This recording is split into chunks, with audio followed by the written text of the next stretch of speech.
Oh, here we are. I did it again. I worked my overnight shift last night and then drove 12.5 hours. And now I got a little over an hour to spend here at Kings Island. This is just bonus time. I said I wasn't going to do that again, but yet here I did it again. So I got here in time to get one meal. Skyline, I did the chicken chili. I've had a few bites already, and I say if you have the dining plan, it's worth a shot. But I am going to stick with the regular chili. I think it's a little better. Well, my favorite ride in the park is broken. Of course it is. It's a B&M. So I'll go to my second favorite ride in the park, the Beast. And never mind. I'll try again tomorrow night. They're just about to suspend operations. I think they said this is the last train before they're suspending operations. And then you'll be standing in there for an hour before they start operations again. Because they got to wait out the fireworks, then wait another half hour after that. It will be dark by then, but I'm tired, so I'll go do Mystic Timbers and head on out. Mystic Timbers is great, but after the rides I got at SeaWorld San Antonio last month, Texas Stingray's better. I've always felt like Mystic Timbers, as great as it is a little overrated, and among some people, it's way overrated. Anyone who says that it's clearly the best GCI, way overrated. Anyone who's ridden like 500 coasters has it in their top 20 or something, way overrated. That doesn't mean it isn't a great ride, because it is. The airtime is pretty gentle, definitely not as strong as Texas Stingray, Thunderhead, even Prowler, even how Prowler is now. So I got a meal and one ride. Was it worth it making this stop? Well, of course, because it was only 10 miles round trip. That's $1 of gas. I will say I had the same kind of bonus time last year on a Thursday. This is a Wednesday. I don't know if there's any difference in days, but that Thursday that I arrived late last year, there was no lines for anything. And here the lines were about 20-30 minutes. Not terrible, but still a lot more than having no line last year, except for Beast. Beast had a line. Everything else was a walk-on. And I just realized something, that a month ago I got those 5 rides on Texas Stingray, and I hadn't ridden anything else until now. So I did back-to-back rides, Texas Stingray, then Mystic Timbers, a month apart. But those rides on Texas Stingray were incredible. Some of the best rides I've ever had on it. And that right there was actually one of the weaker rides I've ever had on Mystic Timbers. And also it was the first time that nothing was in the shed. Everything was off. We had sound, but no visuals. It's more than a place, it's more than a name. It's a feeling inside that will always remain. Don't have to rush, we can just take it slow. As you ride that line between hold on and let go. If you have the Prestige Pass with the preferred parking, you'll see the white car pulling up to the booth right there. You just bring your Prestige Pass there. Real simple process, and you're real close. Not that I really care about saving a few steps. I'm usually trying to get a few more steps in a day. But it will make things more convenient, like if I want to come out, get my swimsuit, and go to the water park. As difficult as that long drive is to get here in one day, it's so worth it for the next day. To get well rested and then to have just a 10-mile, 15-minute drive from Mainstay Suites to get here after being well rested. That is so refreshing, even though I'm not a morning person.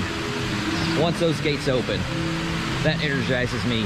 And also, I ended up doing a thing all season. I added it on last month with having a couple days here, a couple days at Great Adventure, New England, Kings Dominion, one day at Dorney Park, and then like 4 days at Cedar Point next month. It was just kind of a no-brainer.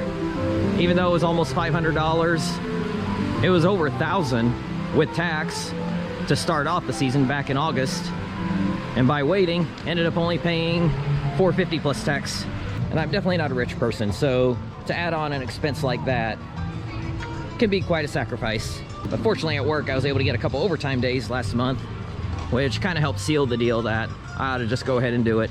So what that means is that the experience that I am giving you from my vlogs will not be the experience that you can get unless you also do the fast lane. But the difference between me doing that and some other coaster YouTubers that are getting all these special privileges, they're getting these freebies, media days, and all kinds of stuff that you cannot get. That is not an experience that you can have. The experience that I will be presenting is an experience that you are able to have. You just have to pay for it, which I know not everybody can, and I respect that. But the point is that the experience that I'm providing is something that is open to everybody. I don't like presenting experiences that are not open for you as well. And that's not to say that I have those experiences and just don't report on it. Because even if I don't report on it, I don't like being one of those privileged people that uses any kind of clout I have to get special treatment. I just feel like that's wrong. And I might be stepping on some toes by saying that.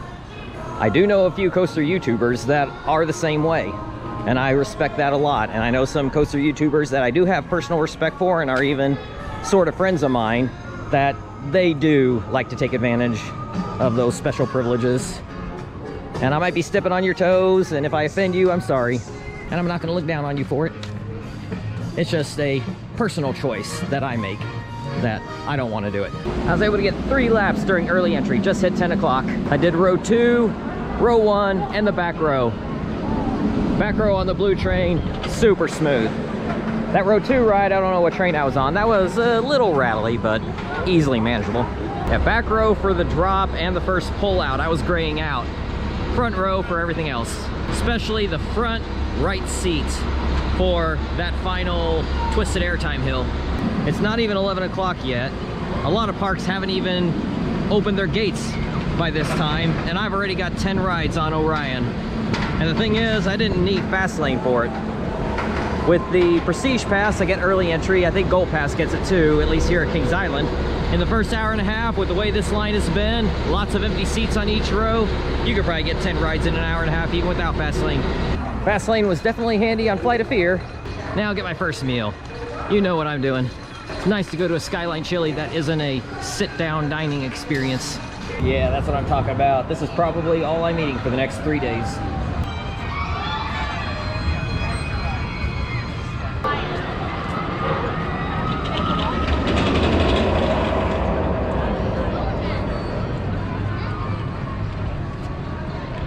So earlier, my GoPro does what it sometimes does. It turned on while in my fanny pack, and the battery went out on me.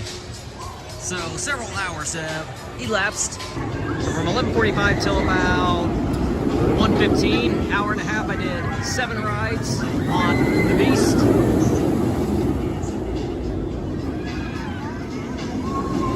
And then from basically 1:30 to 3:30, I did 17 coaster rides, plus the Shooting Dark ride, the re-themed Shooting Dark ride. Did that for the first time, and I maxed out on points. Those 17 coaster rides, 5 on Diamondback, the second best Diamondback in the country, 5 on Mystic Timbers, and I did all the coasters in the kiddie section, including 3 times on Woodstock Express. The last hour, I sat down and had my meal, went out to the car, got the phone. Lines have been modest.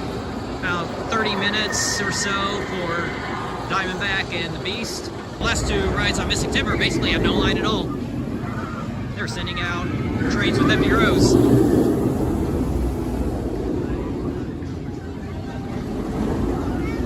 The fast lane definitely helped out a lot with the Beast and the Shooting Dark ride. That was listed as an hour wait.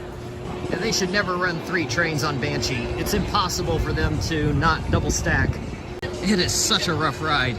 Seems like it's getting rougher every time I come back here. And as a result, not many people really want to ride it, or they'll ride it once, but not again. So it has no line. And one of my favorite parts of every Kings Island visit is a bat marathon. There's no wait up there. It doesn't have fast lane, but there's also no wait. What I mean is, if you have fast lane, you can't use it on this.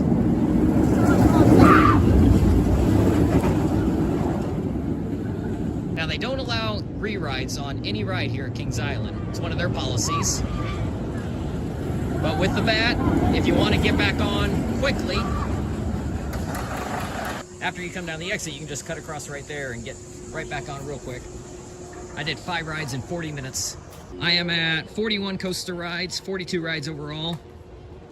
Got to get on the drop tower, and I still haven't ridden in Vertigo, either side of the racer, or backlot stunt coaster. So I got on in Vertigo, did 3 rides on Adventure Express. Still hadn't done that yet in the day. And then 3 rides on Racer, 1 on red, 2 on blue. At 8 p.m. they stopped running the red side. At least that's the way they did it today. So no more racing after 8 o'clock. But that's okay, because while they were racing, running 2 trains on both sides, no line at all, even if you don't have fast lane. So I got 2 hours left and I've done 48 coaster laps, 50 rides in total. So they did the drop tower there too after Invertigo. I could break my personal record for most rides in a day today if I go hard these last 2 hours. Blue side was the smoother side of the 2, and it had better airtime. Okay, got my lap on Backlot Stunt Coaster. So I've ridden every coaster in the park, including both sides of Racer. Then I came back here and did 3 more rides on Beast. That makes 10 for the day on it. 10 on Orion, 10 on Beast. Still an hour to go. Of course, Beast has to shut down for the fireworks 30 minutes before the fireworks at 9:30. And then they gotta wait a while after the fireworks are over before it can reopen. And I am going to wait it out tonight, because that's really the only way you can get a night ride, because we're after 9 o'clock and you can see how bright it still is. Sun sets extremely late in Cincinnati, so you gotta wait forever to get darkness. I got my night ride on Beast. I've gotten several night rides on it before, but I think that's the first time I've gotten row 17 for a night ride. That is the magic seat. Any middle row of a car is gonna be smoother, but being in the back, there's something extra special about that back car. Now, if you're thinking a Beast night ride is gonna be completely pitch black out there, it's not. There is a lot of lights from the park that provide some light when you're out on the course. So it's not completely pitch black, but it's dark enough. Orion especially provides a lot of light for the course, and also you can see the turnaround during one whole section of the ride, early on in the ride there. Not complaining, I'm just giving you information of what it's like. I don't want you to go in expecting total darkness and then be disappointed that it's not. But it's dark enough that it adds a lot to the ride. So it's worth waiting out the fireworks delay. Maybe not every night that you're here, but if you've got a couple nights, I would say one night, check out the fireworks show, and on another night, wait out the delay in line for the Beast. So my final ride count on the Beast today was 12. So my coaster count for today was 54. Total ride count was 56. That coaster count is now tied with Lagoon for my second highest total in a day in my lifetime. Now Lagoon, I had an hour and a half less time that day than I did here today. And my record holder, Fiesta Texas, that one day, that was basically 10:20 a.m. to 6 p.m. Under 8 hours. And here I had 12 and a half hours. I could have gotten over 56 if I really pushed hard, but I had to take some breaks along the way because riding that much, riding as much as I was for a little while there, it was getting to me. And I didn't mind waiting out the fireworks delay there because I was kind of at a point that I couldn't really handle riding anymore. And then I got tomorrow here too, but I'm only going to spend half a day here tomorrow because I'm planning to go over to Stricker's Grove. Okay, I'm here after early entry is over. Yesterday, my body was telling me to slow down, and I did not. There are times that I've ridden a ton like that and been just fine. But yesterday, I was kind of feeling it a bit, but I just kept going anyway. Just walking around right now, feeling a whole lot better. I still think I should take it easy on the rides today. That's the thing whenever you are traveling around doing these amusement park road trips. You never know when you're gonna have an off day. And you never know when you're gonna have a rain out day. Now Kings Island is good about opening in the rain and keeping rides running in the rain if they can. If there's lightning nearby, of course they gotta shut things down. But if it's just rain and not too heavy, they'll a lot of times just keep running the rides and you'll have no line. Or it might be such a crazy storm that lasts all day, you lose the entire day. So when you got a good day, good weather, low crowds, you want to take advantage of it because you don't know how the next day is going to be. I seem to be handling the wood coasters all right, so maybe I'll just stick with wood coasters. There's something different about the way they handle, and I love it. I think Racer could be my 5th favorite in the park, ahead of Banshee. I might even put it ahead of Diamondback for 4th best in the park. It's got good airtime, It's smooth if you're not in a wheel seat, which is the back of any 3-row car. There's no line, and you get to pick your own row. It's the only ride in the park that lets you pick your own row. Okay, I've had my fill of Skyline Chili, so try something different. This is the Tom and Chi, the Pep and Chi. I've never tried anything from Tom and Chi before. Figured it's about time to give them a shot. Just to the right of the Eiffel Tower as you're walking in. That Tom and Chi was excellent. That was the Pep and Chi. But now I'm heading across town to do the Hamilton County Fair at Stricker's Grove. And for a final half day. I don't know if I'll be making a stop here after Cedar Point next month or not. And as usual with Kings Island, whatever is supposed to be open for early entry is always ready to go right away. Operations here are just phenomenal. With the fast lane, I get to walk right past the theming. Vortex. Firehawk, miss it too. But Orion is slightly better. I said the other day that they shouldn't run 3 trains on rides like Mystic Timbers, Diamondback, because they'll always double stack. Orion comes really close to double stacking. But that's not the park's fault. They are moving as fast as they can. It's just that those rides are impossible to be able to effectively run 3 trains on. Oh, my GoPro died again. I did 7 rides on Orion. I did get back on Banshee. I think I'm gonna try to stick with the front row when I ride that. Stay away from the back row. That last ride on Diamondback, we got poured on. It was pretty cool. Haven't had any rain stoppages yet, not that I'm aware of. I kind of spoke it into existence. I said there were no rain delays, and then immediately after, everything went down because of lightning nearby. But the timing was perfect because the indoor show at the Fest House was about to begin. That was the 1:30 show, and then there was only a half-hour break till the next show, so I just stuck around and watched both shows. And now rides are ready to open again. But I gotta leave soon.